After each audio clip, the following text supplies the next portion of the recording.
तो ग्रहण को लेकर चर्चा हो रही है। 54 मिनट 51 सेकंड। राज मिश्रा जी, क्या तैयारी इस वक्त होनी चाहिए उन लोगों की जहां पर ग्रहण लग रहा है?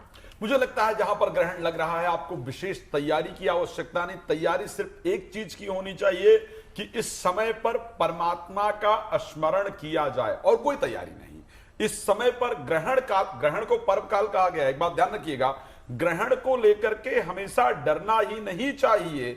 ग्रहण को पर्व काल कहा गया है, जो अपनी मानसिक चेतना को, अपनी आत्मिक चेतना को जागृत करने का समय है, जो अपने स्पिरिचुअलिज्म को जगाने का समय है, जो खुद को पहचानने का समय। यह सत्य है कि हम लोग दुनिया में सबको पहचानते हैं, सबके बारे में जानते हैं, सिर्फ अपने आप को छोड़ करके। तो एक ग्रहण ही इस प्रकार का समय है जिस समय हम अपनी आध्यात्मिक चेतना को जागृत करके अपने आप को जान सकते हैं, अपनी बुद्धिमत्ता को बढ़ा सकते हैं और एक अच्छी सफलता को प्राप्त कर सकते हैं। तो जहां पर यह ग्रहण प्रारंभ होने वाला है, मैं आप सभी से निवेदन करूंगा कि इस समय पर स्नान करने, गंगा जल डाल करके स्नान करें।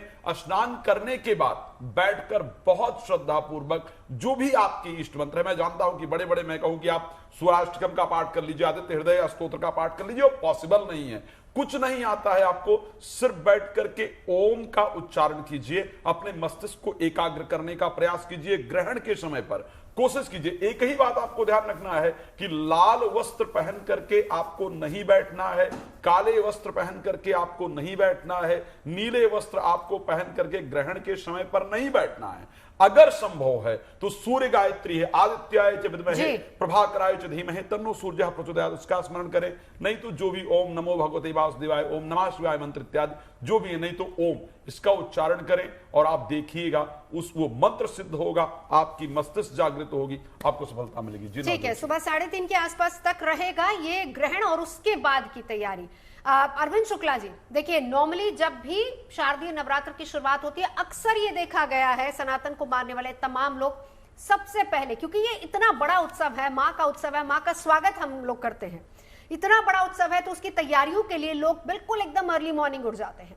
3:30 बजे के बाद का पहला कार्य और पूजा करने से पहले का पहला कार्य क्या करना है, कौन सा सामान बहुत जरूरी है जो कि हमें अपने साथ रखना है? जी देखिए, सामग्री की मैं बात बता ही चुका हूँ कि ये सामग्री आपको जो है डालनी है। और सामग्री सभी लोग जानते हैं कि रोली मोली अगरबत्ती धूप दीप कपूर नैवेद्य तांबूल फल फूल मीठा ये आदि आपके पास होता है, और जो भी आपके पास सुलभ हो वो आप कर लीजिए। बात अपनी हो रही थी ज्योत के विषय में। ज्योत आपको अखंड यदि प्रज्वलित करनी है तो बाकायदे उसमें आप जो है बत्ती को बर लीजिए, जैसे सूत्री और जो है इस तरह से बर कर करते हैं, और वो ज्योत मोली की रखेंगे तो बहुत अच्छा रहेगा, आपकी 9 दिन तक चलेगी। यदि ज्योत कहीं आपकी बुत जाती है, कुछ ऐसा हो जाता है, तो आप मन हल्का ना करें, वो कोई बहुत बड़ा कुछ ऐसा नहीं हो जाता है। हाँ, जब ज्योत को आपको ऊपर करना है तो दूसरी ज्योत को वहां पे प्रज्वलित करें, जिसको कहते हैं कर्मदीप, तो उसको आप प्रज्वलित करें, उसी ज्योत से जो है फिर से उसको आप प्रज्वलित कर दीजिए। तो इस तरह से वह ज्योत आपकी खंडित नहीं मानी जाएगी। और एक चीज बता दें, ज्योत क्यों लगाते हैं, अब जो है दीप को क्यों प्रज्वलित करते हैं? दीप हमारे कर्म का साक्षी होता है। जो भी हम कर्म करते हैं वह कर्म का हमारे साक्षी होता है कि हमने यह अच्छा सत्कर्म पुण्य कर्म किया। उसके साथ साथ दीप के बारे में कहते हैं कि दीप ज्योति पर ब्रह्मा दीप ज्योतिर्जनार्दना दीपो हरतु मे पापम प्रातः दीपो नमस्ते। हर प्रकार के हमारे पापों का हरण करता है, और जैसा दीप जब प्रज्वलित होता है तो अंधकार को नष्ट कर देता है, उसी प्रकार व्यक्ति अपने जीवन में हर एक प्रकार के जो दुख हैं, दर्द हैं, परेशानी है, विपदा है, आदि आदि चीजों का शमन होता है और वह धन धान्य से परिपूर्ण होता है। ऐसे आपने दीप प्रज्वलित कर लिया। जी जी जी, तो ऐसे आपने दीप प्रज्वलित किया। दीप प्रज्वलित करने के बाद जो है, जो पार्थिव आपकी जो है दुर्गा जी की तस्वीर है, अब तस्वीर को जो है और साथ में घट जो कलश है उसके प्राण प्रतिष्ठा का वक्त अब आया है। तो उससे पहले आपने अपना पवित्रीकरण सब कुछ कर लिया है, सारी चीजें कर ली है।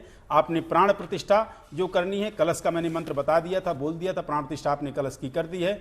गौर गणपत का ऑलरेडी आपके यहाँ प्राण प्रतिष्ठा है, यदि नहीं है तो उनकी भी कर लीजिए। और अब प्राण प्रतिष्ठा आप माँ भगवती का उसी मंत्र से करेंगे जिस मंत्र से आपने कलश का किया है। इसके आगे अब मैं बोलूंगा। बिल्कुल, उसके बाद हम आपसे जानेंगे। अब वानी आर्य जी आपके पास आते हुए, ग्रहण का असर कितना, एक बार संजय जी आपके पास आते हुए देश और दुनिया की अगर मैं बात करूं, वाना जी आपके पास आऊंगी, लेकिन उससे पहले संजय जी से समझ लेते हैं, देश और दुनिया की मैं बात करें तो इस ग्रहण का आप कितना असर देख रहे हैं? देखो, दुनिया के ऊपर अगर हम बात करें तो इस ग्रहण का काफ़ी प्रभाव रहेगा। ऑस्ट्रेलिया, न्यूजीलैंड और इंडोनेशिया, अटलांटिक महासागर, इस तरफ जो इस ग्रहण का ज़्यादा प्रभाव है। और कहा जाता है कि साउथ ईस्ट की तरफ जो इसका प्रभाव ज़्यादा है, क्योंकि 90 डिग्री का अगर हम एक एंगल बनाते हैं तो उससे लेफ्ट साइड और राइट साइड दोनों तरफ है। क्योंकि ब्रह्मांड के सेंटर से अगर हम कैलकुलेट करें इस ग्रहण को तो ये बीच में रहेगा। और पूरे विश्व के ऊपर अगर हम बात करें तो विश्व के अंदर ही इस ग्रहण का प्रभाव देखा जा सकता है। और जहां तक ग्रहों की बात करें, ग्रहों की परिस्थितियों की बात करें, अगर आज के दिन की बात करें तो इस ग्रहण का प्रभाव पूरे विश्व में रहेगा और अच्छा और बुरा दोनों प्रभाव रह सकते हैं। और जिन राशियों के लिए, जिन देशों के लिए अच्छा है उनके लिए काफी अच्छा है। जहां पर ग्रहण नहीं पड़ रहा उनके लिए तो शुभकारी रहेगा। पर जो नीचे के प्रदेश हैं या नीचे के देश हैं, साउथ की तरफ जो कंट्रीज हैं, उनके लिए काफी ज्यादा खराब रह सकता है और वहां काफी पीड़ादायक स्थिति हो सकती है आने वाले 15 दिनों में। क्योंकि भारत की अगर हम बात करें तो भारत जो है वो सेंटर की तरफ ही आता है, तो जिस कारण से भारत के ऊपर इसका कोई ज्यादा दुष्प्रभाव होने वाला नहीं है। और ग्रहों की और बात कही जाए तो ग्रह जो है बड़े शुभ फल इस वक्त जो है दे रहे हैं और ब्रह्मांड में काफी अच्छा होने वाला है। और कई देशों में जो भारत के ऊपर बैन वैन भी कर दिए थे वो सारे आने वाले 15-20 दिन में चेंज हो जाएगी। प्रकृति, नेचर जैसे बदलता है वैसे ग्रह बदलते हैं और ग्रह बदलने से इंसान बदलता है, मन की स्थिति बदलती है और आदमी के विचार, आचार सब कुछ बदल जाता है। चलिए उस पर हम आगे बात करेंगे असर कितना होगा। लेकिन इसके अलावा हम आपको ये बता दें कि 48 मिनट 13 सेकंड का वक्त बचा है, लेकिन कहां कहां ये ग्रहण नजर आ रहा है। भारत में भले ही नजर नहीं आ रहा, कहां कहां नजर आ रहा है जरा वो आपको बता देते हैं। ऑस्ट्रेलिया जहां पर ये ग्रहण नजर आएगा और इसी के साथ साथ जो प्रेडिक्शन है न्यूजीलैंड में ये ग्रहण भी नजर आएगा, वहां पर किस तरह की तस्वीरें हैं वो कुछ ही देर में हम आपको दिखाएंगे। साथ ही साथ इंडोनेशिया में भी ग्रहण नजर आएगा, यानी ये वो जगह है, फिजी में नजर आएगा जहां जहां पर नजर आएगा और असर यहां पर ज्यादा हो सकता है। फिर से बता दें, ऑस्ट्रेलिया, न्यूजीलैंड, फिजी, ये 3 ऐसे इलाके हैं जहां पर नजर आएगा। और इसी के साथ साथ तस्वीरें लगातार हम आपको दिखाएंगे कि असर कितना होगा। इंडोनेशिया भी इसमें शामिल है। अब वान्या जी, अब मैं आपके पास आती हूं। नॉर्थ ईस्ट का इलाका आपने कहा सबसे ज्यादा प्रभावित होगा। ये 4 ऐसे एरियाज हैं, कंट्रीज हैं जिसमें इंडोनेशिया, ऑस्ट्रेलिया, न्यूजीलैंड और फिजी है। यहां पर पर्टिकुलरली क्योंकि ये सारे ऐसे इलाके हैं जहां पर भारतीय समुदाय के लोग बहुत ज्यादा और बड़ी संख्या में रहते हैं, तो इसका असर कहा जाता है कि कम से कम 40 दिन तक रहता है। इस एरिया की अगर मैं स्पेसिफिकली बात करूं तो यहां पर असर कितना है और किस तरह का है? जी देखिए, अगर हम ऑस्ट्रेलिया की बात करते हैं तो वहाँ पर जो है हमारी जो सबसे ज़्यादा जो बेल्ट इम्पैक्ट होगी वो न्यू साउथ वेल्स की होगी, कहीं ना कहीं एडलेड की होगी। ये वाली बेल्ट से आपको कुछ ना कुछ जो है जेंजी या यंगस्टर्स से रिलेटेड आपको कुछ ना कुछ सुनने को मिलेगा।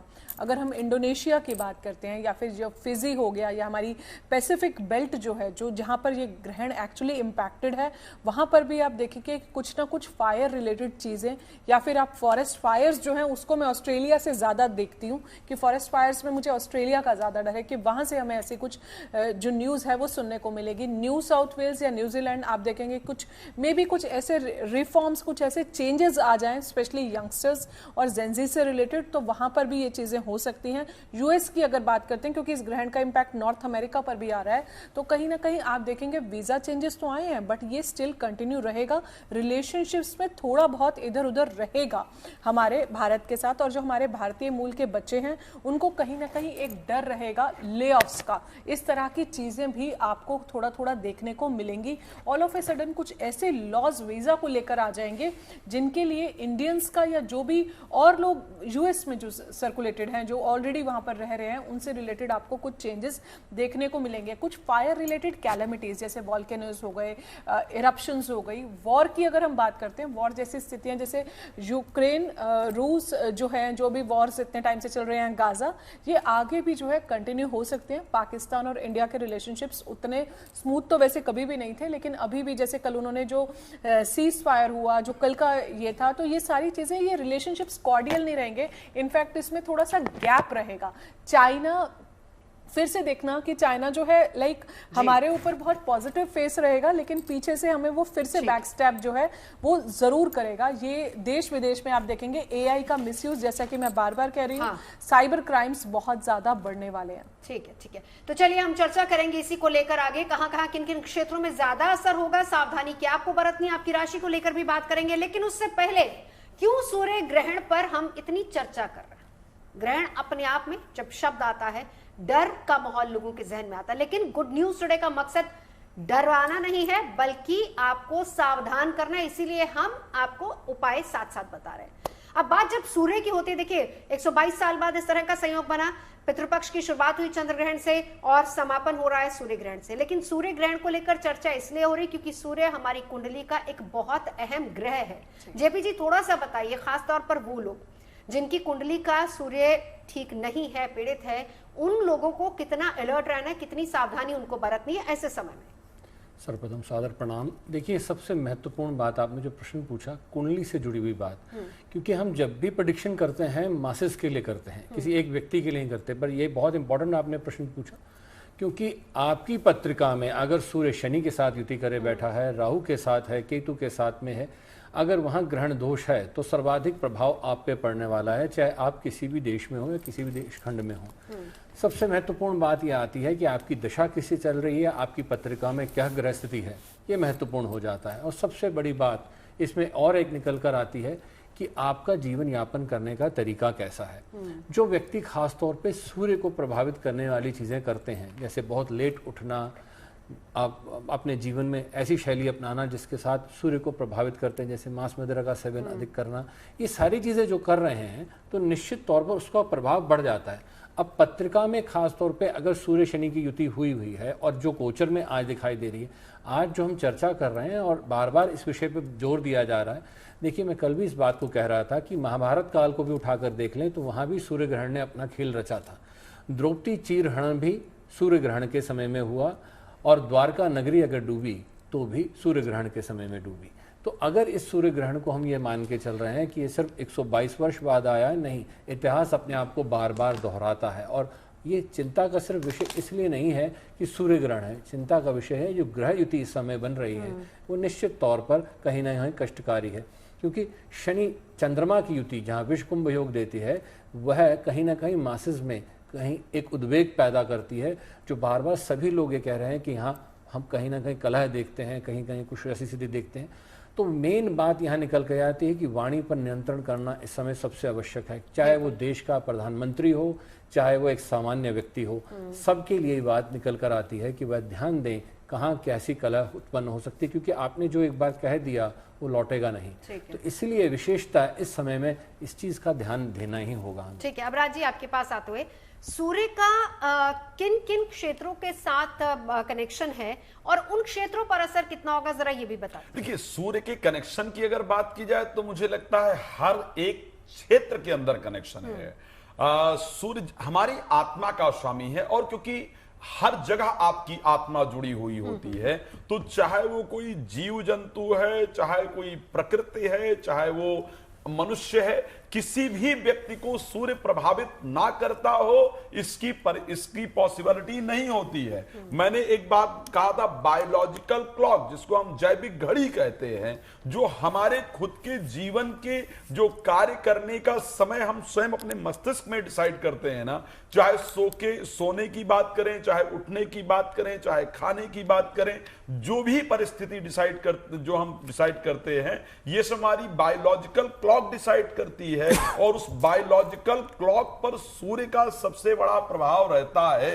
तो अगर मैं एक विषय पर बात करूं तो नहीं, लेकिन मैं अगर स्पेसिफिक बात करूं, सबसे पहला जो सबसे इंपॉर्टेंट विषय होता है, और सूर्य ग्रहण इसलिए भी नवजोत जी बहुत महत्वपूर्ण है क्योंकि सूर्य इस वर्ष के राजा हैं, इस संवत के जो राजा हैं वो सूर्य हैं। और सूर्य के राजा होने के कारण जब भी उन पर किसी प्रकार से उनकी छाया पर कोई दुष्प्रभाव पड़ रहा है या ग्रहण जैसी परिस्थिति पड़ रही है तो पूरे विश्व को प्रभावित करेगी, इसमें कोई दो राय नहीं है। स्पेशली राजनैतिक क्षेत्र के अंतर्गत जो पॉलिटिकल लीडर्स हैं, जो स्पेशली सर्वोच्च पद पर बैठे हैं, उनके लिए ये मुश्किल समय होता है। उनके जो सोचने समझने की क्षमता है उसको प्रभावित करता है ये ग्रहण। हाँ। और उनके अगेंस्ट जो लोगों के विचारधाराएं हैं उसमें परिवर्तन आता है। साथ में जो लोग भी ब्यूरोक्रेट्स को भी सूर्य रिप्रेजेंट करता है, जो लोग एडमिनिस्ट्रेशन देख रहे होते हैं किसी भी संस्थान इत्यादि के अंतर्गत, उनको भी सूर्य रिप्रेजेंट करता है। गोल्ड को सूर्य रिप्रेजेंट करता है, मेडिसिन को सूर्य रिप्रेजेंट करता है, दवा अगर मेडिकल इंडस्ट्री को देखा जाए तो सूर्य रिप्रेजेंट करता है, फिल्म इंडस्ट्री को स्पेशली सूर्य रिप्रेजेंट करता है। तो ये सारे क्षेत्र कहीं ना कहीं ग्रहण कारण प्रभावित हो रहे हैं, लेकिन स्पेशली क्योंकि हस्त नक्षत्र जो उत्तरा फाल्गुनी जो नक्षत्र है वो विद्या अध्ययन का नक्षत्र है, उसके देवता आर्यमा है, तो एजुकेशन इंडस्ट्री विशेष रूप से और हेल्थ इंडस्ट्री विशेष रूप से प्रभावित होगी और इस पर लोगों को ध्यान भी देना होगा। मुद्दे की बात पर आते हैं, आपने सोने की बात कही है जी, सोना महंगा होगा कि सस्ता होगा? नवजोत जी मुझे वो शो याद आ गया।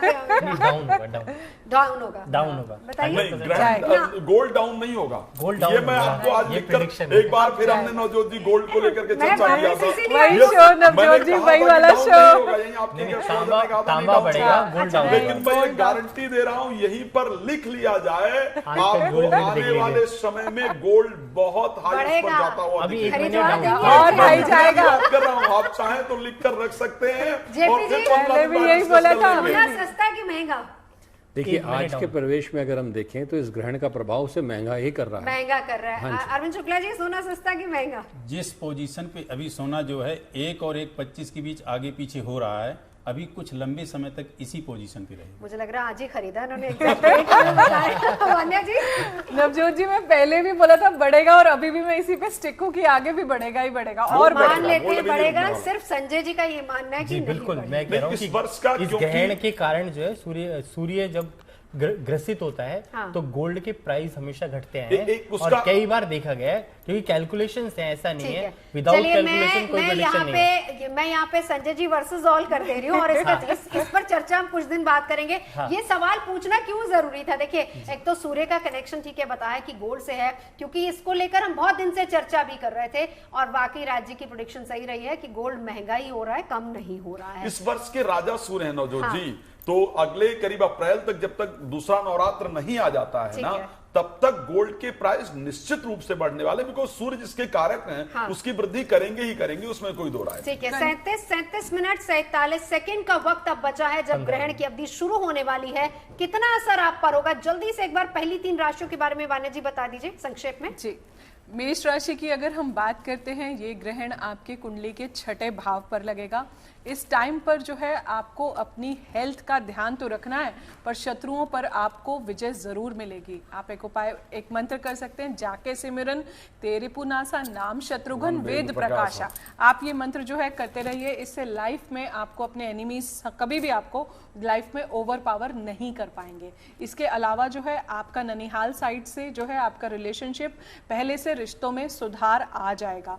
इसके अलावा मेष राशि वालों, आप ही का साल है, जितनी हनुमान जी की आराधना करोगे, बजरंग बाण का पाठ करोगे, आपके लिए बहुत अच्छा है। कुछ लाल दान जो है ग्रहण के बाद जो है जरूर कर दीजिएगा। अगली राशि पर चलते हैं, वृषभ राशि पर। यह ग्रहण आपकी कुंडली के 5म भाव पर लगेगा। जो भी फीमेल्स कंसीव कर रही हैं, थोड़ा सा अपना ध्यान रखें, और जो भी रिलेशनशिप्स में हैं वहां पर आप देखें कि ब्रेक ऑफ ना हो, तो लड़ाई मत करें, अपने पार्टनर्स के साथ जो है आप अच्छे से रहें, कॉर्डियल रिलेशनशिप को मेंटेन करें। पुनर्जन्म के संचित कर्मा 5म भाव कुंडली का हमें देता है। ये टाइम है जब आपको उसके फ्रूटफुल गेन्स जो हैं इस टाइम पर ही आपको देखने को मिलेंगे। आप देखेंगे बहुत सारी चीजें हैं जहां पर आपका एफर्ट कम है और आउटपुट जो है इस टाइम पर आपको ज्यादा आ रहा है। इस टाइम पर आपकी एजुकेशन में और ज्यादा इंप्रूवमेंट्स आएंगी। उपाय के तौर पर ओम गृहिणी सूर्याय नमः, ओम सूर्याय नमः, ओम महालक्ष्मीयाय नमो नमः, ओम दुम दुर्गाय नमः। आप देवी का जितना जाप करेंगे वृषभ राशि वालों, आपको जीवन में हमेशा सक्सेस मिलेगा। उपाय के तौर पर जो है आप आटे का दान कर सकते हैं, कुछ भी लाल दान कर सकते हैं, या फिर कल से नवरात्रि शुरू हो रही है, माता रानी को एक लाल चुन्नी जो है आप जाकर जरूर चढ़ा दें। अगली राशि पर चलते हैं, मिथुन राशि पर। यह ग्रहण आपकी कुंडली के 4th हाउस को इंपैक्ट करेगा। मदर की हेल्थ का ध्यान रखना है। मन में थोड़ा सा जो है बेचैनी, विचलापन हो सकता है, पर आप मेडिटेशन करते रहिए। इस साल जो है आपकी प्रॉपर्टीज भी बनेंगी। गुरुदेव भी आपकी, बृहस्पति भी आपकी राशि में है, और इस सुखेश का आपका भाव है। गाड़ी मकान भी इस साल पर आपका बन जाएगा। उपाय के तौर पर आपको माँ दुर्गा की कल से आराधना, नवरात्रि शुरू हो रही है, माँ दुर्गा की आराधना कीजिए। उनके आगे जो है कलश जरूर स्थापित कीजिए, और लौंग सुपारी का भोग जो है आप माँ दुर्गा को अगर आप लगा देते हैं, और गणेश जी को आप दूर्वा चढ़ा दीजिए। ओम गृहिणी सूर्याय नमः का जाप कीजिए, या फिर ओम धूम दुर्गाय नमः का जाप करिए। ठीक है, हम आगे बढ़े उससे पहले जल्दी से एक बार दिखा देते कि कौन कौन से ऐसे इलाके हैं जहां पर इस ग्रहण का प्रभाव होगा। 35 मिनट 8 सेकंड का वक्त रह गया है जब ग्रहण की शुरुआत होने वाली है। 4.5 घंटे तक ये ग्रहण रहेगा। ये रहेगा ऑस्ट्रेलिया में, न्यूजीलैंड में, इंडोनेशिया में और फिजी में। 4 कंट्रीज हैं जो सबसे ज्यादा प्रभावित होंगी और यही वो कंट्रीज हैं जहां पर सनातन को मानने वाले बहुत से लोग रहते हैं। और जो लोग इस वक्त गुड न्यूज टुडे देख रहे हैं, आप लोग को क्या करना है, क्या नहीं करना, ये सब हम आपको बता रहे हैं। इसी के साथ साथ नवरात्र की शुरुआत भी हो रही है। अरविंद शुक्ला जी, अब आपके पास आते हुए शुभ शुरुआत के लिए पहला कार्य जो कल सबको करना चाहिए और क्या संकेत इस बार मिल रहा है नवरात्र में? जी देखिए, अपनी बात जो मैं छोड़ी थी वो यहाँ तक छोड़ी थी कि आपने जो है प्राण प्रतिष्ठा कर दिया। अब इसके बाद आपको जो है देवी का पूजन करना, भगवती का पूजन। ये देखिए, मैं यहाँ बता दूं आपको कि नॉर्मल व्यक्ति के लिए बता रहा हूँ, बाकी आपको पूरे सांगोपांग के साथ करना, कर्मकांड के साथ करना, तो उसके बड़े विधान होते हैं। षोडश मातृका, सप्तघत मातृका, चतुष्षष्ठी योगिनी, वास्तुपीठ, एक लिंगतो भद्र, नवग्रह आदि आदि पीठ होते हैं। उनका सबका विधान से पूजन होता है। फिर बाद में प्रधान पीठ माँ भगवती का पूजन होता है। तो अब आप जो पूजन शुरू करेंगे तो सबसे पहले आप देवी का ध्यान करें।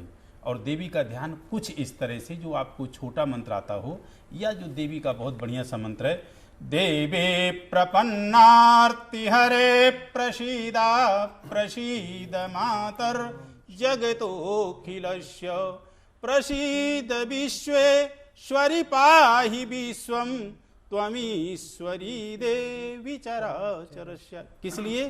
क्योंकि माँ जानकी ने क्या दिया था भगवान हनुमान जी को? अष्ट सिद्धि नव निधि के दाता, अश्वर दीन जानकी माता। कहने का तात्पर्य है कि अब भगवती परम जगदम्बा आपको अष्ट सिद्धि नवनिधि प्रदान करेंगी, तो आप बड़े भाव विभोर होके और अबोध बालक बन के उनका पूजन शुरू करें। तो सबसे पहले आप जल अर्पित करें।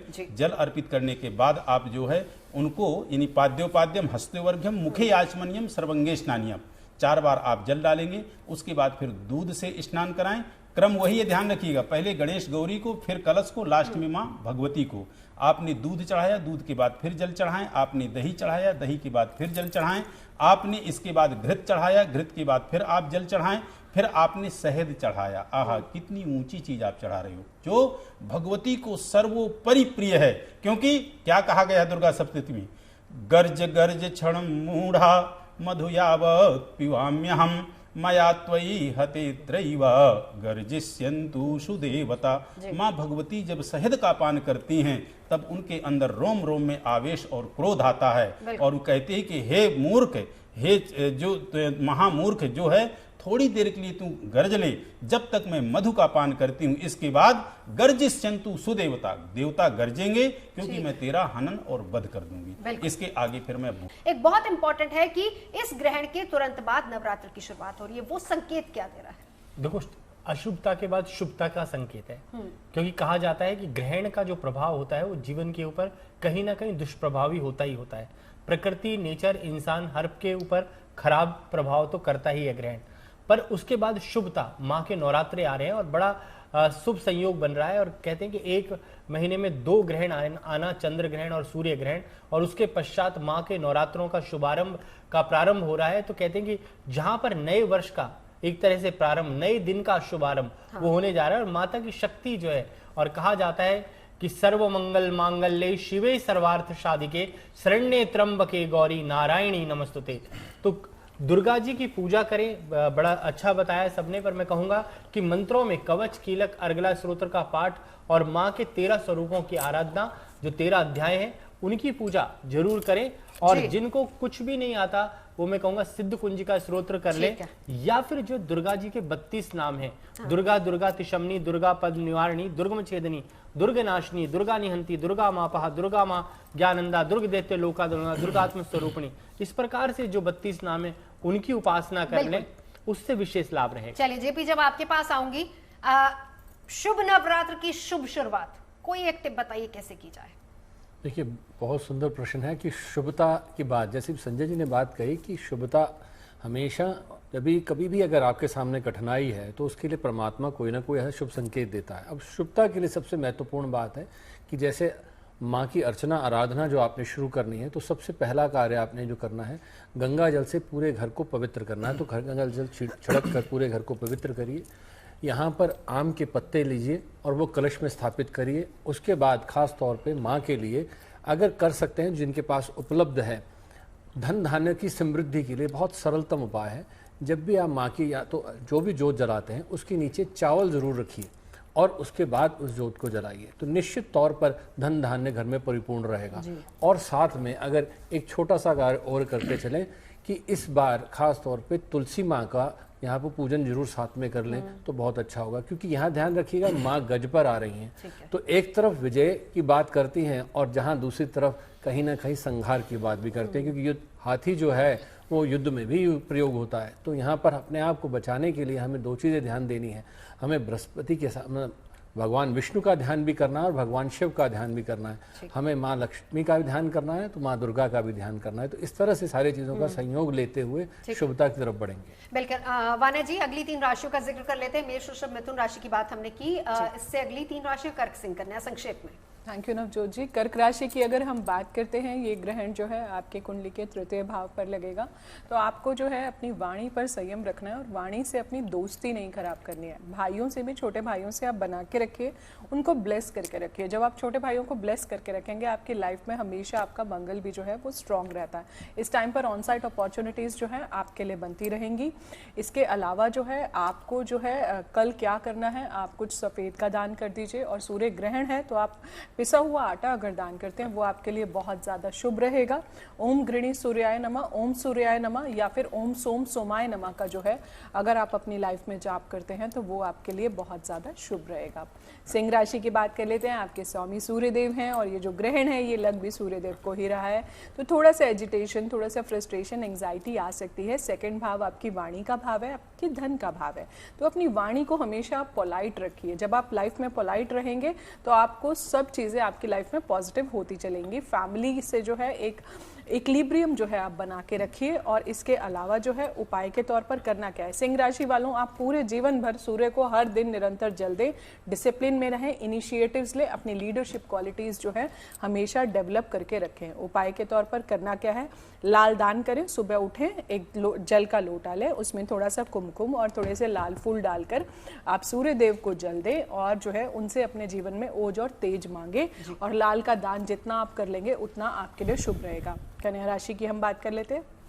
कन्या राशि के लिए ये जो ग्रहण है कन्या राशि में ही लग रहा है, उत्तरा फाल्गुनी नक्षत्र में लग रहा है। हालांकि कन्या राशि में अभी बुध जो है विराजमान है, तो ये ग्रहण लेकिन फिर भी आपकी हेल्थ पर इम्पैक्ट कर सकता है। मान सम्मान में आप कुछ भी ऐसा मत कीजिए जिससे आपका मान सम्मान जो है लाइफ में इम्पैक्ट हो। ओवरऑल जो है आपको हर एरिया से इस टाइम पर सक्सेस मिलेगा जब तक बुधदेव आपकी राशि में भी बैठे हुए हैं। उपाय के तौर पर कल भगवती के दिन शुरू हो रहे हैं कल से, तो आप माँ दुर्गा के आगे बैठिए और पूरी दुर्गा सप्तशती जो है आप उसको पढ़िए सच्चे मन से। जल्दी उठ के 4 बजे अगर आप उसे पढ़ते हैं, अर्गला सूत्र और क्षमा याचना जो है आपको जरूर करनी है, या दुर्गा चालीसा जो है वो भी आप कर सकते हैं। और माँ को जो है एक लाल चुन्नी जरूर चढ़ा। हम अलग अलग सेक्टर्स की भी बात कर रहे थे राज जी, इसके अलावा और कौन सा सेक्टर है जो सबसे ज्यादा प्रभावित होगा इस ग्रहण से? देखिए, मैं अगर सेक्टर की बात करूं तो मैं स्पेशली कह सकता हूं, क्योंकि आर्यमा देवता हैं उत्तरा फाल्गुनी नक्षत्र के अंतर्गत और सूर्य पर ही वो ग्रहण भी लग रहा है। उसके साथ साथ उत्तरा फाल्गुन नक्षत्र स्पेशली एजुकेशन सेक्टर को लेकर के सबसे महत्वपूर्ण नक्षत्र है, और दूसरा क्योंकि बच्चों को प्रभावित करने वाला नक्षत्र है, तो मुझे लगता है कि इस समय जो ये बहुत इंपैक्ट आने वाला है एजुकेशन सेक्टर पर, इसका प्रभाव निश्चित रूप से पड़ेगा और वहां स्पेशली ध्यान देने की आवश्यकता है।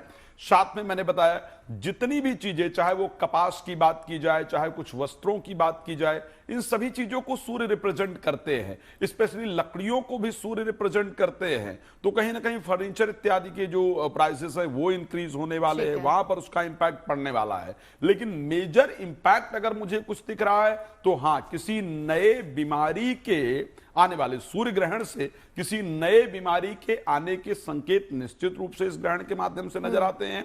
उसके साथ एजुकेशन सेक्टर, बच्चों के अंदर एक डिफरेंट परिवर्तन आए और वहां से कोई ना कोई आंदोलन किसी न किसी कंट्री के अंतर्गत निकल करके आए, वो परिस्थिति पूरी तरह से तो एजुकेशन जो हम पिछले कई दिनों से राजी जो देख भी रहे हैं और आप सब लोग बता भी रहे हैं, यहाँ पर जेनजी सबसे ज्यादा इफेक्ट होने वाला है। अगली 3 राशियां जल्दी से वाना जी, तुला, वृश्चिक, धनु। तुला राशि की अगर हम बात करते हैं, ये ग्रहण जो है आपके 12वें भाव में लगेगा। इस टाइम पर अपने खर्चों पर नियंत्रण करना आपके लिए बहुत ज्यादा जरूरी है।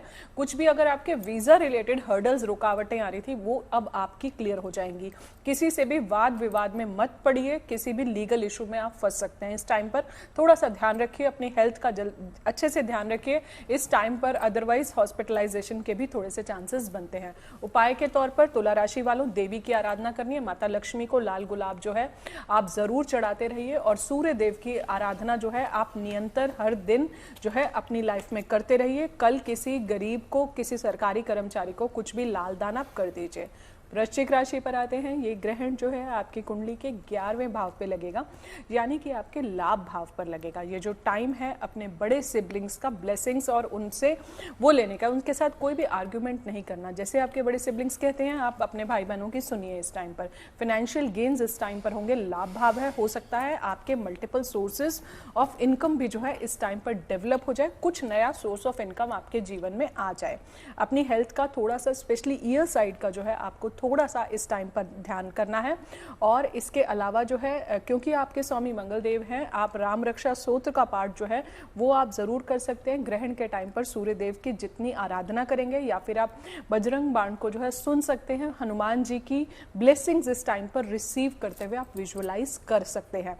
आगे हम चलते हैं धनु राशि पर। यह ग्रहण जो है आपके करियर भाव पर लगेगा, आपके कर्म भाव पर, 10th हाउस पर लगेगा, जो आपके करियर का भाव है, जो आपकी फेम का भाव है, जो आपकी मदर इन लॉ का भाव है। आपके फादर को भी कई जगह ज्योतिष में 10th हाउस से भी रिप्रेजेंट करते हैं, 9th के साथ साथ। तो इस टाइम पर आपको करियर में जो है बहुत प्रोग्रेस करना है, हार्डवर्क कीजिए। प्रमोशन और फेम जो है आपके कार्ड्स पर है, पर कुछ भी ऐसा मत कीजिएगा जिससे आपकी फेम में थोड़ा सा डिफेमेशन आ जाए। इस टाइम पर करियर में प्रमोशन, अप्रेजल लेटर्स, कुछ गुड न्यूज जो है करियर से रिलेटेड आ सकती है। अपनी मदर इन लॉ से भूल कर भी आप कोई भी आर्ग्यूमेंट ना कीजिए। फादर की हेल्थ में पहले से और ज़्यादा इंप्रूवमेंट्स आएंगे, बट कुछ हेल्थ इशू आए तो उसको आप नेग्लेक्ट जो है इस टाइम पर मत कीजिए। धनु राशि वालों, आपके लिए उपाय क्या है? अपने गुरु को कल जो है आप जाइए और कुछ ना कुछ दान जो है, पीला दान जो है अपने गुरु के लिए जरूर निकालिए। ओम ग्राम ग्रीम ग्रोम साहा गुरवे नमः का आप जाप करते रहिए। और सूर्य देव की आप जितनी ज्यादा आराधना करते रहेंगे धनु राशि वालों, आपके जीवन में जो है, क्योंकि सूर्य वैसे भी दशम में दिग्बली होता है और ये ग्रहण आपके 10th हाउस को ही इंपैक्ट कर रहा है, आप लाइफ में बहुत ज्यादा राइज एंड शाइन करेंगे। आप मेरे वर्ड्स को मार्क कर लीजिए। ठीक है, चलिए अब हम आगे बढ़ते हैं। 14 मिनट 21 सेकंड का वक्त, जबकि ग्रहण नजर आना शुरू हो जाएगा, अवधि की शुरुआत होने वाली है। ऐसे में एक बार आपसे अरविंद शुक्ला जी, अब मैं आपके पास आना चाहूंगी। मैं वापस, क्योंकि नवरात्र की भी शुरुआत हो रही है, हम चर्चा तो ये कर रहे हैं कि क्या करना है, लेकिन कुछ ऐसी बातें जिसका खास ख्याल रखना है, जो नहीं करनी चाहिए, एक बार जरा संक्षेप में वो बता दीजिए।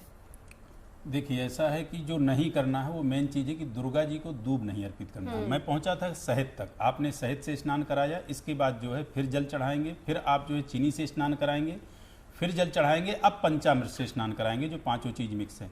पंचामृत से आपने सभी को स्नान करा दिया, अब शुद्ध जल से कराएंगे। क्रम वही है, गणेश, गौरी, कलश और माँ भगवती दुर्गा। अब आपने शुद्ध जल से स्नान कराने के बाद उनको वस्त्र पहनाएंगे। गणेश जी के लिए आप वस्त्र लाए हैं तो वस्त्र पहना दीजिए, नहीं लाए हैं तो जो मोली है वही वस्त्र गणेश जी को पहना दीजिए, वही आप कलश को पहना दीजिए। कोशिश कीजिए कि माता के लिए एक आप साड़ी ले आए। यहाँ पे अब ये आपने कर दिया। इसके बाद वस्त्र के बाद जो है यज्ञोपवीत गणेश जी को चढ़ेगा, कलश को चढ़ेगा, माता गौरी को और माँ दुर्गा जी को यज्ञोपवीत नहीं चढ़ेगा। इसके बाद आगे उपवस्त्र एक बार फिर आप मूली तोड़ करके सभी में जो है डाल दीजिए। फिर आप जो है चंदन जो है उनके लगाएंगे। चंदन के बाद जो है अक्षत करेंगे। अक्षत के बाद आप जो है पुष्पमाला, फूल और फूलमाला आप दोनों अर्पित कर सकते हैं। इसके बाद फिर आपने जो है भगवान गजानन गणेश को दूर्वा अर्पित करनी है और कलश को भी दूर्वा अर्पित करनी है, लेकिन दूर्वा माँ भगवती दुर्गा को नहीं चढ़ानी है, उनको नहीं चढ़ाई जाती है। इसके बाद फिर आपने जो है अष्टगंध, यानी आप जो है अष्टगंध चंदन है, अन्य कोई आपके जो है विशेष चंदन है, वहाँ यहाँ पे आप अर्पित कर सकते हैं। इसके बाद अब नंबर आ जाता है भगवती के जो है श्रृंगार का। क्या कि भगवती का श्रृंगार करना है। क्यों? क्योंकि देखिए अखंड सौभाग्य प्राप्ति के लिए वो कन्याएं हों तो अच्छे वर और अच्छे जीवन साथी के लिए कामना करती हैं, और जो महिलाएं हैं वो अखंड सौभाग्य प्राप्ति के लिए माँ गौरी का सदैव श्रृंगार करती हैं। तो मैं ये मना करूंगा कि जो पैकेट आता है आप पैकेट सामने रख देते हो, क्या श्रृंगार आपने किया? कुछ नहीं किया। आप कम थोड़ा श्रृंगार ले लें, चूड़ी है, बिंदी है और सिंदूर है, वो श्रृंगार ले लें, लेकिन भगवती का अच्छे से श्रृंगार करें। क्योंकि श्रृंगार जो सिंदूरम शोभनम रत्नम सौभाग्यम सुखवर्धनम, जो आपके सौभाग्य को जो है सुख और लंबी आयु का वर्धन प्रदान करते हैं। और जो काजल आप चढ़ाती हैं, काजल से आपका परिवार, आपके जीवन साथी यानी आपके पति को नजर दोष से बचाती हैं। और सिंदूर जो है इसके बाद आप अर्पित करें। यहां से फिर मैं अब आगे बिल्कुल आगे बताएगा। आखिरी 3 राशि जल्दी से वान्या जी। थैंक यू नवजोत जी। मकर राशि की अगर हम बात करते हैं, ये जो ग्रहण है आपकी कुंडली के 9वें भाव को इम्पैक्ट करेगा, जो हाउस होता है आपके लक का। इस टाइम पर लक आपको सपोर्ट करेगा। आपके जो है इनपुट्स कम होंगे लेकिन आउटपुट ज्यादा आएगा। पिता की सेहत का इस टाइम पर ध्यान रखें। कोई ना कोई धार्मिक यात्रा इस टाइम पर आप जरूर करके आए। अगर आप मास्टर्स में एनरोल करना चाहते हैं वो भी इस टाइम पर कर लें। इस टाइम पर भाग्य जो है आपका पूरा साथ देगा। उपाय के तौर पर आपको क्या करना है, अभी अभी आपकी जो है 7:30 भी खत्म हो गई है और वो शनिदेव की, कल शनि मंदिर जाके शनिदेव की आराधना करें। सुबह उठ के सूर्य देव को आपको जल जो है वो जरूर देना है। जल में कुमकुम डाल के और कुछ लाल फूल डाल के, और किसी सरकारी कर्मचारी को आप कुछ भी तांबे का दान दे दें। अगली राशि पर आते हैं, कुंभ राशि पर। ये ग्रहण आपके अष्टम भाव में लगेगा, जो कि एक अनएक्सपेक्टेड हाउस होता है, जहां से हमें ये भी नहीं पता ये डायमंड निकलेगा या कोल निकलेगा, बिल्कुल अनएक्सपेक्टेड रहता है। तो आपका कोई पीएफ क्लेम, अचानक से ऐसे पैसे आ जाएंगे जो आपने कभी भी नहीं सोचे होंगे। अपने इन-लॉज के साथ इस टाइम पर तालमेल बना के रखिए, उनसे कोई भी आर्ग्यूमेंट आपको नहीं करना है, अपनी एनर्जी को शिफ्ट करिए। इसके अलावा हेल्थ का बहुत अच्छे से ध्यान रखें। एक्सरसाइज, वॉक जो है बिल्कुल मत छोड़ें। जो जिम, जो भी आप एक्सरसाइज फॉलो कर रहे हैं, उपाय के तौर पर करना क्या है, आपको जो है कुछ भी शनिदेव के काले तिल का दान कर दें। और सूर्य ग्रहण के लिए आप कुछ भी लाल दान जो है कर सकते हैं। लाल चींटियों को आप कुछ भी आटा डाल सकते हैं, किसी ब्राह्मण को भी जो है आप कुछ खिला सकते हैं। अंतिम राशि पर आ जाती हूँ, मीन राशि पर। मीन राशि के लिए ये ग्रहण आपकी कुंडली के 7वें भाव में लगेगा। इस टाइम पर मैरिटल ब्लिस तो होगा, पर लाइफ पार्टनर के साथ कुछ थोड़ी बहुत मिसअंडरस्टैंडिंग हो सकती है। तो उपाय क्या है, अपना बैलेंस बना के रखिए। किसी भी बात पर आर्ग्यूमेंट मत कीजिए, अननेसेसरी का किसी पर भी डाउट मत कीजिए अपने किसी पार्टनर पे। बिजनेस पार्टनरशिप अगले 45 डेज तक आप कोई नई पार्टनरशिप इस टाइम पर मत कीजिए। आपके डेली वेजेस में जो है इंक्रीज हो सकता है। ये टाइम जो है आपके लिए अच्छा है। अपने गुरु के कल जाके चरण स्पर्श करके आइए। गुरु को कुछ पीला जो है जरूर दान करके आइए और गुरु का आशीर्वाद कल आपको लेके आना है। सूर्य देव को कल सुबह जल जरूर चढ़ाए। ओम ग्राम ग्रीम ग्रोम सहा गुरुवे नमः, ओम गुरुवे नमः का जो आप जाप करें कल सुबह उठ के विष्णु सहस्त्रनाम एक बार आप जरूर सुन लें, आपके लिए बहुत ज्यादा शुभ रहेगा। उपाय के तौर पर कुछ पीला दान और कुछ लाल दान सूर्यदेव का आप जरूर कर लें। कहां ग्रहण दिखने वाला है, इसका असर कितना होगा, 122 साल बाद जो बड़ा और महासंयोग बना है वो देश और दुनिया के लिए क्या संकेत है, आपकी राशि के हिसाब से क्या संकेत है। सबसे पहले हम आपको दिखा देते हैं दुनिया में कहां ग्रहण दिखने वाला है। ऑस्ट्रेलिया, जहां बड़ी संख्या में भारतीय मूल के लोग रहते हैं। न्यूजीलैंड, वहां पर भी भारतीय मूल के लोग रहते हैं। इंडोनेशिया, अंटार्कटिका, फिजी, ये तमाम वो इलाके हैं जहां पर ग्रहण नजर आएगा और उसकी सीधी तस्वीरें हम आपको दिखाएंगे भी। और ये बताना समझना इसलिए जरूरी हो जाता है क्योंकि कल से शारदीय नवरात्र की शुरुआत हो रही है और ये पर्व सनातन को मानने वाले सभी के लिए बहुत अहम होता है। तो उससे ठीक पहले ग्रहण क्या संकेत है, किन किन बातों का खास ख्याल रखना है, कौन सी ऐसी चीजें हैं जो बिल्कुल आपको नहीं करनी है, किस तरीके से शुभ नवरात्र की शुभ शुरुआत हो, इसी को लेकर चर्चा लगातार देश के जाने माने ज्योतिष आचार्यों के साथ जारी है। बिल्कुल, तस्वीर आप देखिए, ये हम आपको दिखा रहे हैं मैप के जरिए कि कहां कहां दुनिया भर में ग्रहण का असर और नजर आएगा। जरा वो आप देख लीजिए, ऑस्ट्रेलिया के साथ साथ ओशिनिया की तस्वीर भी आपको दिखाएंगे। अंटार्कटिका में भी दिख रहा है, न्यूजीलैंड में भी दिखेगा। यानी अब से कुछ मिनट बाद सबसे बड़ा, सबसे अहम और सबसे आखिरी सूर्यग्रहण साल का शुरू होने जा रहा है। 15 दिनों के अंदर 2 ग्रहण क्या संकेत देते हैं, क्या असर पड़ेगा आपकी राशि पर, आम लोगों के जीवन पर, देश की स्थिति पर क्या असर पड़ने वाला है, महंगाई पर क्या असर पड़ेगा, व्यापार पर क्या असर पड़ेगा और आपकी सेहत पर कितना असर पड़ेगा, ये सब कुछ आपको बताएंगे। तमाम विद्वान हमारे साथ लगातार बने हुए हैं। बिल्कुल, ये सवाल इसलिए भी अहम हो जाते हैं क्योंकि देखिए शुभम, हम जब बात करते हैं पितृपक्ष की, चंद्र ग्रहण से शुरुआत होकर सूर्य ग्रहण तक की पूरा पखवाड़ा पितृपक्ष का रहा है। उससे ठीक बाद शारदीय नवरात्र की शुरुआत हो रही है, अमावस्या पर सूर्य ग्रहण का लगना। तो ये ऐसे संयोग बन रहे हैं कि कहीं ना कहीं लोगों के मन में डर, संशय, सहम है। लेकिन हम आपको ये बता दें कि गुड न्यूज टुडे का मकसद डराना नहीं, आपको बताना है, समस्या का समाधान लेकर हम आते हैं। और इसीलिए हमारे तमाम ज्योतिष आचार्य लगातार आपको बता रहे हैं कि आपको करना क्या है। राज मिश्रा जी आपके पास आते हुए कुछ ही मिनटों का अंतर बस, और ये यहां पर बताना इसलिए इंपॉर्टेंट हो जाता है कि केवल भारत नहीं, दुनिया के वो तमाम इलाके जहां जहां पर ग्रहण लग रहा है वहां पर सनातन को मानने वाले ढेरों लोग रहते हैं, बहुत से लोग रहते हैं, और वो जानना चाहते हैं कि हम अपने शुभ नवरात्र की शुभ शुरुआत कैसे करें, ये ग्रहण की अवधि में ऐसा क्या करें कि ग्रहण हमारे लिए शुभ हो जाए। सबसे पहले नवजोत जी मैं कहना चाहूंगा ग्रहण प्रारंभ हो चुका है। भारतीय समय अनुसार 10:59 पर ग्रहण को प्रारंभ होना था और करीब करीब हम 11 बजे इस समय पर डिस्कशन कर रहे हैं, तो ग्रहण प्रारंभ हो चुका है। लेकिन एक बात, गुड न्यूज की आपने बात की है और वास्तविकता में बहुत सारी चीजों को लेकर के गुड न्यूज है। मैं ग्रहण को हमेशा कहता हूं, ग्रहण को पर्व काल कहा गया है, ग्रहण को आराधना का काल कहा गया है। और एक बहुत सुंदर कथा आती है, जब भगवान कृष्ण कहते हैं सबसे, जब भगवान महाभारत का जो युद्ध समाप्त होता है और पांडव उसमें विजय को प्राप्त करते हैं, भगवान कृष्ण जब द्वारिका जाने को तैयार होते हैं तो पांडव से कहते हैं कि आप लोग कुछ न कुछ मांग लो। सभी लोग कुछ न कुछ मांगते हैं और जब माता कुंती के सामने जाते हैं, उनसे कुछ मांगने के लिए कहते हैं, तो माता कुंती कहती है अगर मुझे कुछ देना चाहते हो ना केशव तो मुझे विपत्ति दे दो। भगवान बड़े हैरान हुए कि आपके जीवन में इतनी सारी विपत्ति आई और आप फिर विपत्ति मांग रही हैं। तो माता कुंती ने एक शब्द कहा था, विपदो नयो विपदाः संपदो नयो संपदा, विपदा नारायण विस्मृति संपदा नारायण अस्मृति। यानी संपत्ति क्या है? बोली विपत्ति है भगवान को भूल जाना और संपत्ति है परमात्मा का स्मरण होना। तो अगर जो पुरुष चरण किसी मंत्र का बहुत मतलब हर सवा लक्ष्य, हर अक्षर का 1.25 लाख जप करने पर प्राप्त होता है, वो पुरुष चरण सिर्फ यहां पर मंत्र का स्मरण करने से हो जाता है, तो मुझे लगता है इससे बड़ा सौभाग्य तो और कुछ हो ही नहीं सकता है। यहां पर अपनी आत्म जागृति का समय है, तो मेरी दृष्टि से बेहतर है। हाँ, जहां तक नवरात्र की बात है, यस, जो जहां पर ग्रहण है वहां आपको जो प्रक्रिया है, गंगा जल का छींटा लगाना है, कुसा इत्यादि रखना है, तुलसी इत्यादि, अब खैर ग्रहण प्रारंभ हो चुका है, अब भगवान का स्मरण करना है। जहां नहीं है, भारत के अंदर नहीं है, तो सूतक इत्यादि विचार नहीं होगा। यहां पर आप जो नॉर्मल प्रक्रिया फॉलो कर रहे हैं उसको आप फॉलो कीजिए। बिल्कुल। जेपी सिंह जी, आप मुझे ये समझाइए, दर्शकों को भी समझाइए कि सूर्य ग्रहण या चंद्र ग्रहण जो भी हो, अपने आप में ग्रहण का मतलब ही होता है कि स्वीकार करना, एक्सेप्ट करना, ग्रहण करना। लेकिन फिर भी लोगों में ग्रहण शब्द सुनने के बाद में एक भय हो जाता है, एक चिंता सी हो जाती है कि क्या करें क्या ना करें, ऐसा क्यों?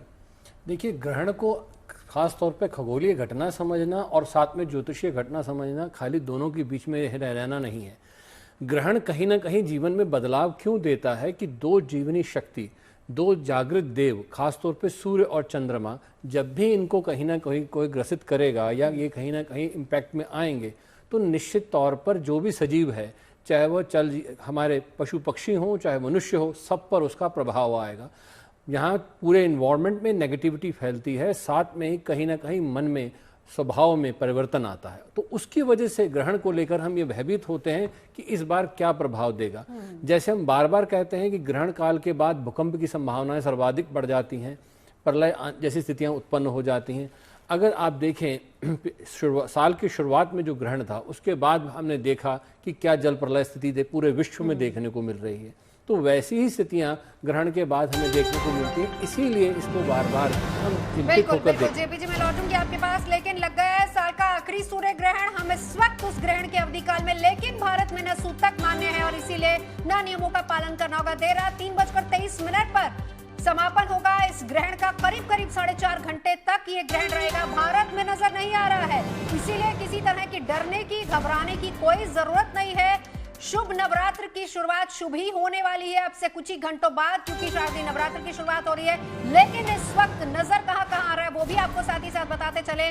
न्यूजीलैंड, ऑस्ट्रेलिया, फिजी, इंडोनेशिया, ये तमाम ऐसे इलाके हैं जहां पर ग्रहण नजर आ रहा है और वहीं पर सूतक काल भी मान्य होता है। वो लोग जो वहां पर रहते हैं, सनातन को मानने वाले, वो उन तमाम नियमों का पालन करेंगे। लेकिन भारत में ऐसा मान्य नहीं होगा। लेकिन इस वक्त शुरुआत हो चुकी है 10:59 से 3:23 पर इसका समापन होने वाला है। भारत में नजर नहीं आ रहा है, बार बार हम आपको साथ ही साथ बताते चलिए। बिल्कुल, इसमें बिल्कुल डरने की और घबराने की आवश्यकता नहीं है। ऑस्ट्रेलिया, न्यूजीलैंड में ग्रहण दिख रहा है और शुरू हो चुका है चूंकि, और ऐसे में आपको जो सावधानियां, जो उपाय हमारे विद्वान बता रहे हैं उनका आप पालन करें। नवरात्रि की तैयारियां जिस तरह से बता रहे हैं वो आप करें और आराधना, उपासना अपनी लगातार जारी रखें, ऐसा भी करें जैसा कि बताया जा रहा है। हालांकि सूतक काल का कोई विशेष असर जो है वो साफ तौर पर यहाँ देखने को नहीं मिल रहा है।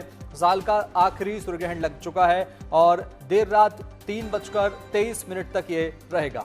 बिल्कुल, और ये बड़ी खबर हम आपको बता रहे हैं कि शुरुआत हो चुकी है ग्रहण काल की और इस वक्त हम लोग ग्रहण काल में ही है, लेकिन ग्रहण काल भारत में मान्य नहीं है। सूतक यहाँ पर नहीं लगा है, ग्रहण के कोई नियम हमें फॉलो नहीं करना है, यानी कि भारत में जो लोग रहते हैं हमें फॉलो नहीं करने हैं। लेकिन आपको ये भी बता दें कि इंपॉर्टेंट इसलिए है क्योंकि कल से शारदीय नवरात्र की शुरुआत हो रही है। उससे पहले ग्रहण का लगना और उसके ठीक बाद नवरात्रों की शुरुआत, खास तौर पर उन लोगों को सावधानी बरतने की जरूरत है जो लोग सनातन को मानते हैं। ऑस्ट्रेलिया में ऐसे बहुत सारे लोग हैं जो हिंदू धर्म को मानते हैं, जो नवरात्र को एक बड़े पर्व की तरह देखते हैं। न्यूजीलैंड में ऐसे बहुत से लोग हैं, इंडोनेशिया में बड़ी संख्या में लोग रहते हैं। इसके अलावा फिजी जहां पर ग्रहण लग रहा है, और ये तमाम वो इलाके जहां पर लग चुका है ग्रहण, तो इसीलिए नियमों का सख्ती से पालन करना जरूरी हो जाता है। शुभम ने सवाल यही पूछा था कि ग्रहण को लेकर हम डर क्यों जाते हैं। हम आपको बार बार ये बता दें, डरना नहीं है, सावधान रहना है, क्योंकि गुड न्यूज टुडे का मकसद यही है कि हर नेगेटिव चीज में पॉजिटिविटी खोज कर लाना। जेपी जी, सही बात आपने कही, क्योंकि ग्रहण के कारण हम जो आज चर्चा कर रहे हैं, सारे विद्वान मिलकर आपको एक चीज़ बता रहे हैं कि देखिए इससे कैसे सावधानी बरतें, क्या चीज़ करें। और जैसे संजय जी ने बहुत सुंदर बात कही कि हर कोई भी घटना घटित होती है जहाँ पर कहीं भय होता है, उसके बाद परमात्मा कोई ना कोई ऐसी नई शुरुआत करता है जिससे आपके जीवन में शुभता आती है। तो शुभता के लिए नवरात्र आपके सम्मुख हैं और माँ गज पे सवार होकर आ रही हैं। तो ध्यान रखिए कि निश्चित तौर पर आपके जीवन में कहीं ना कहीं अच्छा ही होगा। बस ध्यान रखिए, नियमों का पालन करिए, अपने जीवन का जो आचरण है वो अच्छा होना चाहिए, मन कर्म वचन से शुद्ध होंगे तो निश्चित तौर पर यह ग्रहण आपको कहीं से भी प्रभावित नहीं करेगा। बिल्कुल। एक बार अरविंद शुक्ला जी अब आपसे बात करेंगे, क्योंकि बहुत इंपॉर्टेंट है ये समय और बहुत इंपॉर्टेंट है सुबह की वो बेला जिस वक्त हम नवरात्र की शुरुआत करेंगे, चाहे वो कलश स्थापना हो या फिर हम उपवास की शुरुआत करें या फिर इस महापर्व की जब शुरुआत होगी। ये बहुत इंपॉर्टेंट है, क्या करना है। मैंने अपनी बात को छोड़ा था श्रृंगार पे, तो आपने भगवती का श्रृंगार करना। भगवती के श्रृंगार में दो चीज़ों का विशेष ध्यान देंगे, एक तो सिंदूर और उनके चरणों में हल्दी का लेपन, जो हरिद्रादि होती है हल्दी, उसका जिनके उनके चरणों में लेपन करना है। और श्रृंगार करने के बाद आप जब लास्ट में पूजा आप पूरी कर लेते हैं तो उस श्रृंगार को आपको अपने मांग के में जो है लगाना है, उनके चरणों से सिंदूर लेकर के आपको अपने मांग पे लगाना है, तो उससे आपका सौभाग्य और अखंड होगा। यहाँ तक ये हो गया।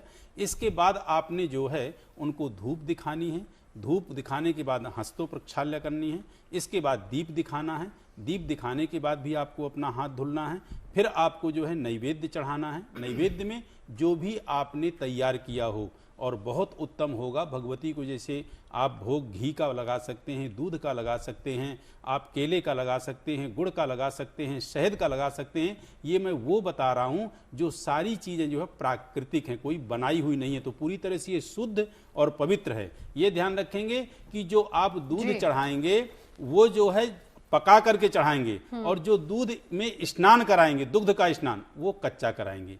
आपने जब जो है प्रसाद चढ़ाया उसके बाद जो है आप उनका जो है आचमन कराएं।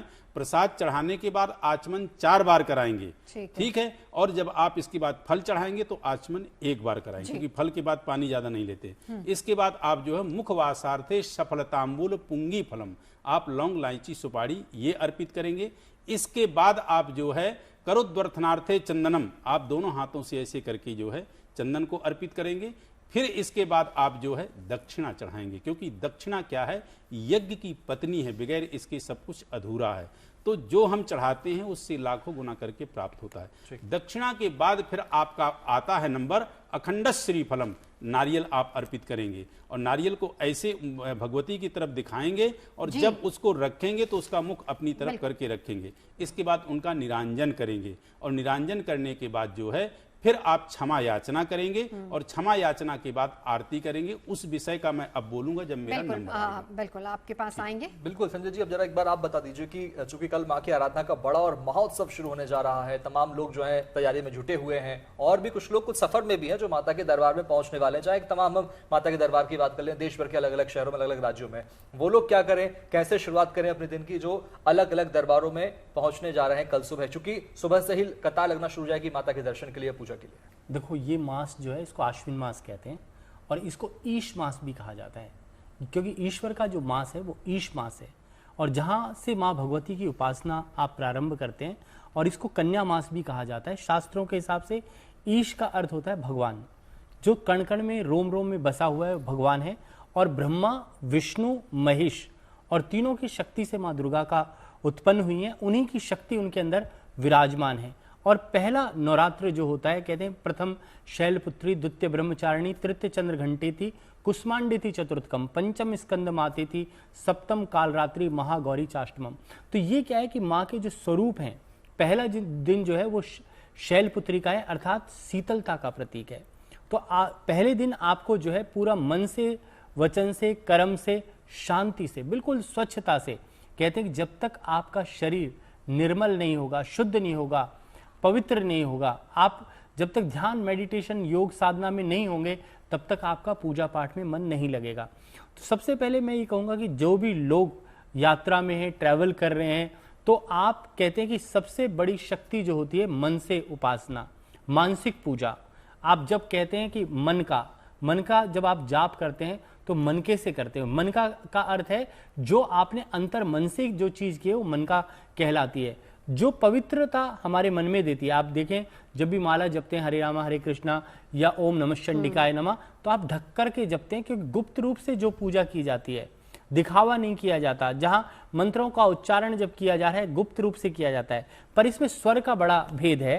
कहते हैं कि मध्यम स्वर में या दीर्घ स्वर में, तो दीर्घ स्वर में कहते हैं कि जितना ऊंचा अच्छा स्वर होगा आपका, उस स्वर में अगर आप उपासना करते हैं, मंत्रों का उच्चारण करते हैं और जप जो है मन के अंदर करना चाहिए, तो ये बड़ा पवित्र समय है। उसमें आप पूजा आराधना करें और मन से करें, और माँ भगवती तो आपके घर पर आ ही रही हैं और उनका स्वागत करें। सर्वमंगल मांगल्ये शिवे सर्वार्थ साधिके शरण्ये त्र्यंबके गौरी नारायणी नमस्तुते। जी बिल्कुल।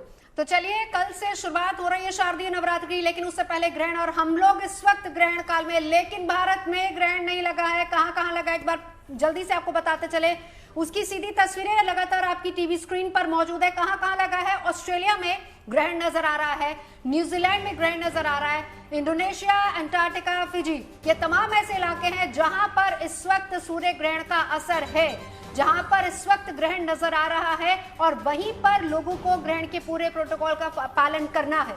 बिल्कुल, ये ग्लोब के जरिए आपको बता रहे हैं फिजी, वो देश जहां ग्रहण का असर देखने को मिल रहा है। इसके साथ साथ इंडोनेशिया की तस्वीर आपको दिखा रहे हैं। ऑस्ट्रेलिया में भी ग्रहण का प्रभाव देखने को मिल रहा है, लोग वहां पर सावधानियां भी बरत रहे हैं, जैसा कि बताया विद्वानों ने। न्यूजीलैंड में भी आपको सावधानी बरतना होगा, जो उपाय बताए जा रहे हैं उनका पालन करना होगा। इंडोनेशिया के लोगों को भी कुछ ऐसा ही करना होगा जो सनातन को मानते हैं। बिल्कुल, और ये अहम इसलिए भी हो जाता है क्योंकि कल से शारदीय नवरात्र की शुरुआत हो रही है, जिसका जिक्र बार बार हम कर रहे हैं। 3:23 तक ये ग्रहण रहने वाला है।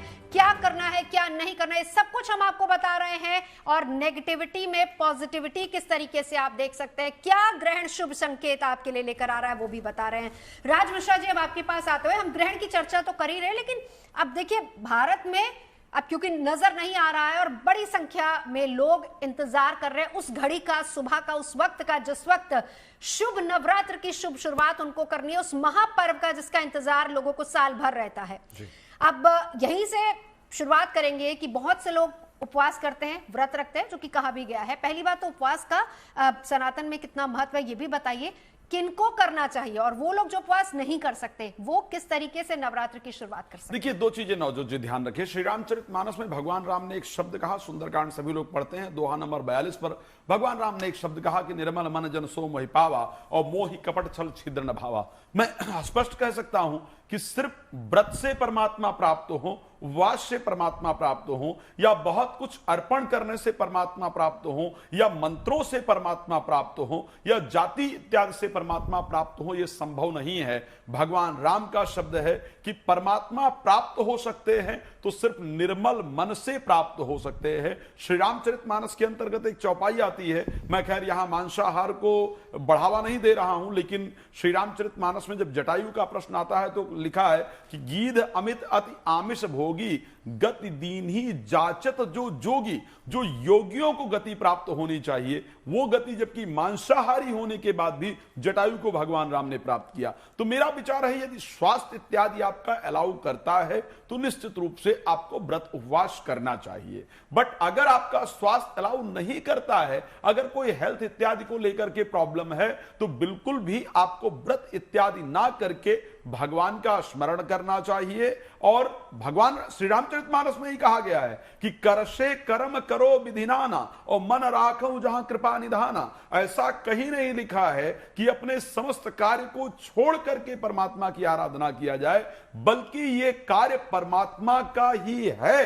ये विचार करके कार्य को पूरी तरह से करते हुए परमात्मा का स्मरण किया जाए। तो आप अगर शरीर अलाउ नहीं कर रहा है तो व्रत ना करते हुए भगवान का स्मरण करें, कार्य को श्रद्धा पूर्वक करें, कोशिश करें और कोशिश नहीं जरूर करें। हां, मांसाहार, नशीली पदार्थ इत्यादि को पूरी तरह से त्याग करके भगवान के स्मरण में 9 दिन तक अगर समय व्यतीत करते हैं बेहतर है। उपवास की बात की जाती है। उपवास शब्द का अर्थ क्या है? उप का मतलब ऊपर, वास का मतलब निवास करना, यानी जो हम मटेरियलिस्टिक जीवन या काम, क्रोध, अहंकार, लोभ इत्यादि में, दूसरे की बुराई इत्यादि में जो समय व्यतीत कर रहे थे, उनको हटा करके उससे ऊपर की जिंदगी यानी परमात्मा का स्मरण, अपने अंदर सौम्यता रखना, क्रोध इत्यादि पर कंट्रोल रख करके जीवन व्यतीत करेंगे, वो एक व्रत के बराबर ही है।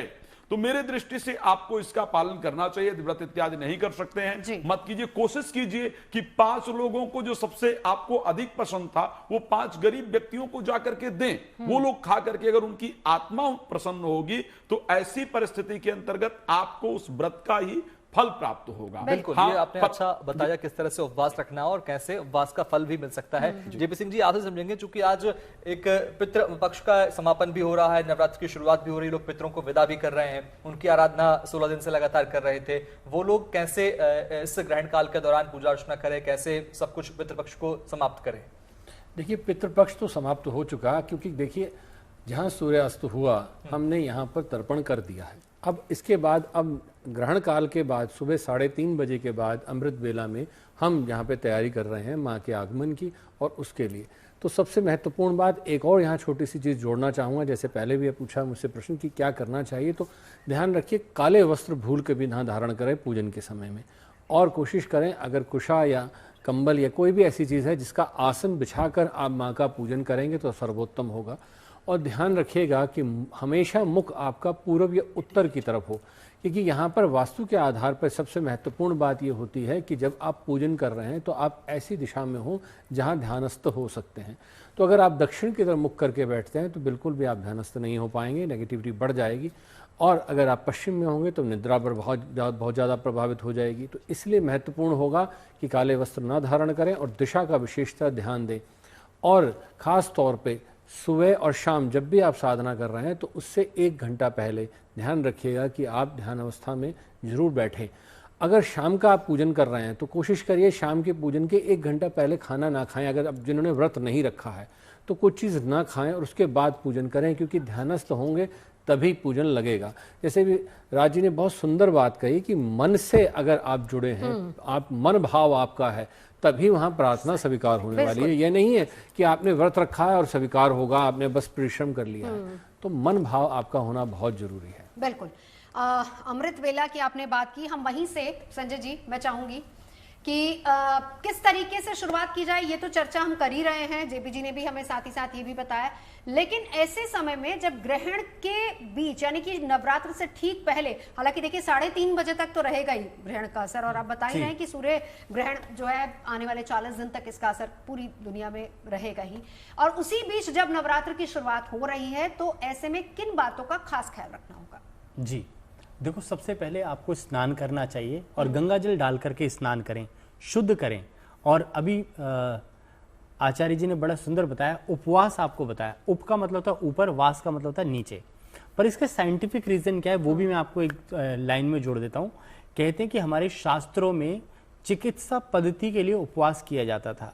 नवरात्रि का जो 9 दिन है उसमें अगर आप उपवास करते हो तो आपको कहते हैं कि शारीरिक शुद्धि हो जाती है, आपकी बॉडी का कार्बोहाइड्रेट्स कम हो जाता है, प्रोटीन से आप जी सकते हो। कहते हैं कि जल से ही जीवन बना है। तो कहते हैं कि आप कई लोग जल पी करके जी लेते हैं, कई लोग लौंग खा करके जी लेते हैं, तो क्या है लौंग से व्रत रख लेते हैं। तो आत्मा की शुद्धि, शरीर की शुद्धि के लिए जो है उपवास किया जाता है। दूसरा आपने प्रश्न किया, बड़ा सुंदर किया कि क्या क्या करना चाहिए, किस तरह से करना चाहिए। मैं कहूंगा स्नान कर लेना चाहिए, स्नान करके शुद्ध वस्त्र पहनने चाहिए, अपने मंदिर का आसन साफ करना चाहिए, भगवान को साफ करना चाहिए और ग्रहण के पश्चात जल से छींटा देना चाहिए, पूरा मंदिर को साफ करके और भगवान को नए वस्त्र पहना करके और तिलक लगा करके, और कलश की स्थापना इस मंत्र से भी करें, ओम कलशस्य मुखे विष्णु कंठे रुद्रा समाशिता मूल स्थितो सप्त दीपा वसुंधरा ऋग्वेद यजुर्वेद सामवेद अथर्वेद अत्र गायत्री सावित्री पुष्टिकरा भवन्तु। या फिर यजुर्वेद का एक बहुत अच्छा मंत्र है, ओम तत्वायामी ब्रह्मणा वंदमानस ददा शास्ते यजमानस्य हविर्बहि। तो इस प्रकार से जो मंत्रों का उपासना करके और दीपक को स्थापित करें और दीपक में सुबह और शाम दोनों आरती करें। दीपो ज्योति प्रब्रह्मा दीपो ज्योति जनार्दना दीपो में हर्तु में पापम प्रातः दीप संध्या दीप नमस्तुते शुभम करोतु कल्याणम आरोग्यम सुख संपदाम शत्रु बुद्धि विनाशाय दीप नारायण नमो नमः। तो इस प्रकार से आराधना करें, माँ की उपासना करें और ध्यान मग्न हो जाएं लीनता से, क्योंकि जब तक आप किसी चीज में लीन नहीं होते तब तक वो उपासना लगती नहीं है। और हमेशा ध्यान, मेडिटेशन और साधना में रहें। ये नवरात्रे आपके जीवन में बड़ी शुभता भर देंगे। बिल्कुल, साधना ही सफलता का मंत्र है। बिल्कुल सही बात की संजय जी आपने। अरविंद शुक्ला जी, जरा आप समझाइए कि चूंकि अब नवरात्र की शुरुआत हो रही है, पूजा पाठ ग्रहण में करना कितना जरूरी हो जाता है। कुछ भ्रांतियां भी हैं, कुछ लोग डरते हैं पूजा पाठ करने से, आराधना करने से, ध्यान करने से। कितना जरूरी है इस काल में आराधना पूजा? बिल्कुल, जो आपने पूछा इस पे जरूर आऊंगा, लेकिन मेरी छोटी सी बात रह गई है पूजा को लेकर के, वो पूर्ण कर दूं।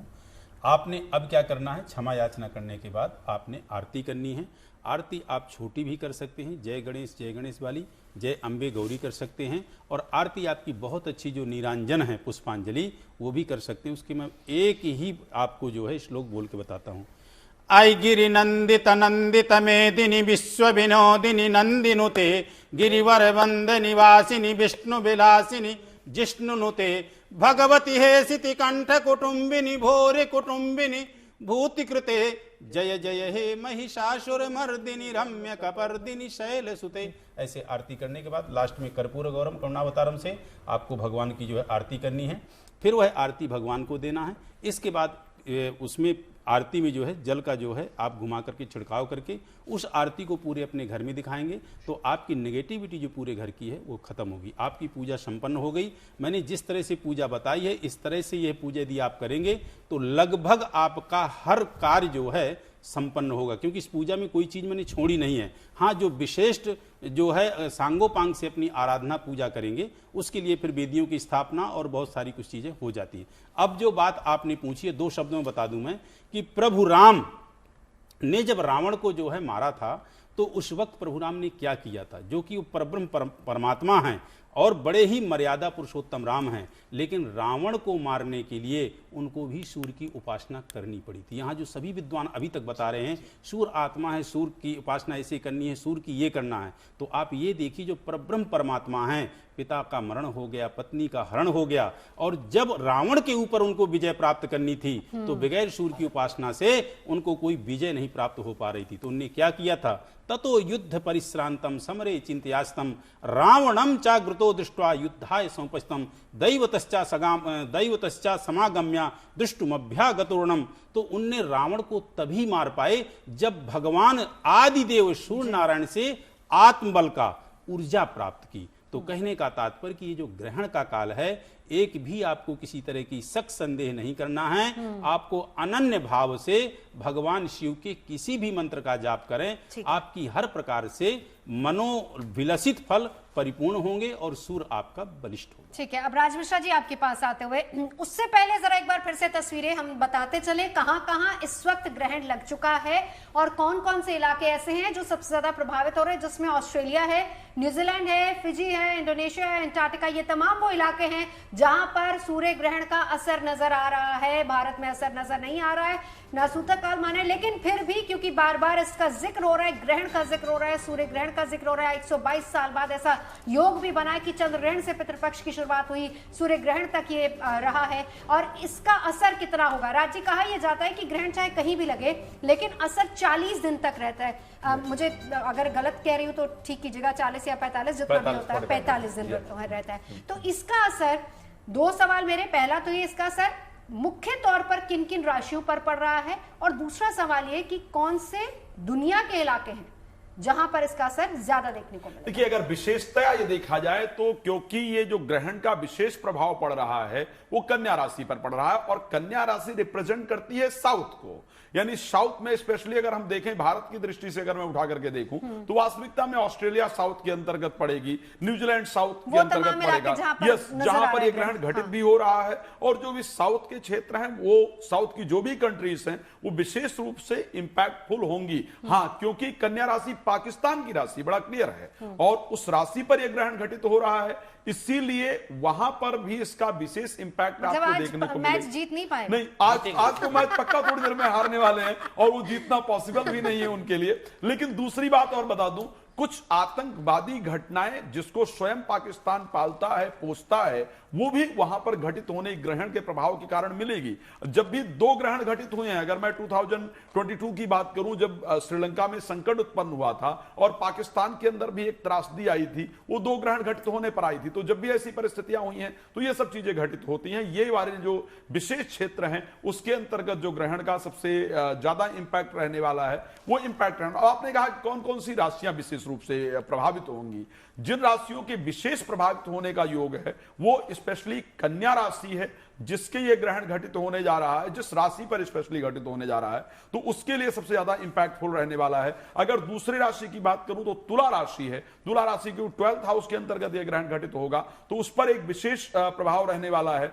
अगर मैं उसके बाद की राशि बात करूं जिस पर सबसे ज्यादा इंपैक्टफुल राशि जो रहने वाली है, तो वो राशि बनती है कुंभ राशि। तो विशेष जो तीन राशियां हैं, कन्या राशि की बात करें, तुला राशि की बात करें और कुंभ राशि की बात करें, इन राशियों पर विशेष एक इंपैक्ट उपाय जरा इनके लिए साथ ही साथ बता देखिए, अगर मैं उपाय को लेकर के बात करूं, इन राशि के लिए सबसे बेहतरीन तरीका है, अगर आप कर पाए तो सुंदर उपाय है, आदित्याय च विद्महे प्रभाकराय च धीमहि तन्नो सूर्य प्रचोदयात्। ये सूर्य गायत्री कहा जाता है। अगर आप इसको चैंट कर सकते हैं तो ये आपके लिए बहुत फायदेमंद है। अब ठीक है, ये पॉसिबल नहीं है कि इसको हम चैंट कर पाए, तो ऐसी परिस्थिति में 45 डेज ये कोशिश कीजिए कि आप सूर्य को लगातार जल दे पाएं। अगर ये संभव है तो ये दूसरा उपाय है जिसको आप अच्छी तरीके से कर सकते हैं। इसको भी करना अगर पॉसिबल नहीं, तब तीसरा उपाय भी साथ में बता रहा हूं। एक बेल का पेड़ लेकर के, बेल के पेड़ की जड़ लेकर के उसको तांबे के ताबिज में, बेल के पेड़ संडे को नहीं निकालना, ये ध्यान रखिएगा, अदर किसी भी डेज में बेल के पेड़ की एक जड़ निकाल लीजिए, उसको दूध, दही, शहद, गंगा जल और घी, इन सारी चीजों के माध्यम से धो लीजिए, और धो करके उसको एक तांबे के ताबीज में डाल लीजिए, डाल करके गले के अंदर पहन लीजिए। इससे आपके ऊपर ग्रहण का कोई भी नकारात्मक प्रभाव नहीं पड़ेगा। इस टाइम जब हम चर्चा कर रहे हैं तब क्योंकि ग्रहण का समय चल रहा है, इस समय पर बैठ करके परमात्मा की आराधना करना, अपने इष्ट मंत्र का जप करना। जनरली सूर्य उदय के 1 घंटे बाद गायत्री मंत्र की चर्चा नहीं करनी चाहिए, गायत्री मंत्र उच्चारण नहीं करना चाहिए। कई जगह यह तक वर्णन आता है गायत्री मंत्र सुनाना नहीं चाहिए, मतलब ऐसे करना चाहिए कि होंठ भी ना हिले, बट मैं इस पर बहुत ज्यादा नहीं जाऊंगा आज की परिस्थिति में, उसको परिवर्तित होना चाहिए। बट ग्रहण के समय आप बैठ करके गायत्री मंत्र श्रवण कर सकते हैं, नेत्र बंद करके नहीं आता है तो, या आप जप कर सकते हैं। इनमें से कोई भी उपाय अपनाइए, आपको ग्रहण का नकारात्मक प्रभाव देखने को नहीं मिलेगा।